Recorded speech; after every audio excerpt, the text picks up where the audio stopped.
তো হ্যালো বন্ধুরা, আজকে আবার আমরা বেরিয়ে পড়লাম। আমরা শুধু বেরিয়েই পড়ি প্রতিদিন, কোথায় বেরিয়ে পড়ি কোনো ঠিক নাই, কিন্তু আমরা বেরিয়ে পড়ি। তো আবার 3 বন্ধু বেরিয়ে পড়লাম ফোনটাকে ব্যাকা করে ধরে নিয়ে। তো আজ আমরা চলে যাবো আমাদের দিগল গ্রামের পাশের গ্রাম লপাড়া। তোমরা অনেকেই চিনো, যারা লোকাল লোক আর বাইরের লোক চিনতে পারবে না। আর চলে যাবো একটা কাকার বাড়ি, তার সঙ্গে আমরা একসঙ্গে কাজ করি।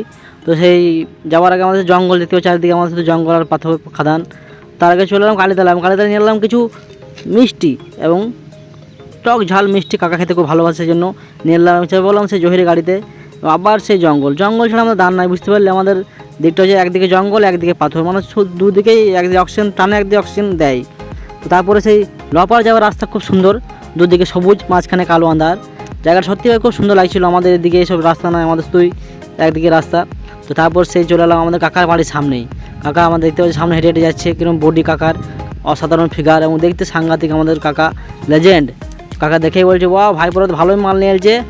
তারপরে চলে এলাম কাকা এবং কাকার বাড়িতে। কাকাকে খেয়াল দেখতে দেখতে ভাবলো চাটা আনা যাক। তারপর নিয়ে চলে এলো চা।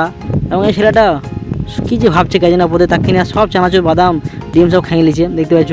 তারপর আমি খাওয়া শুরু করে দিলাম এবং শেষে কাকা হাতে আঙ্গার ধরে আন্ধারের মধ্যে আমাদের বিদায় জানিয়ে দিল। এরকম ভিডিও দেখতে হলে চ্যানেলটা লাইক, ফলো, শেয়ার, সাবস্ক্রাইব করে জড়ো করে দেবে এখনই।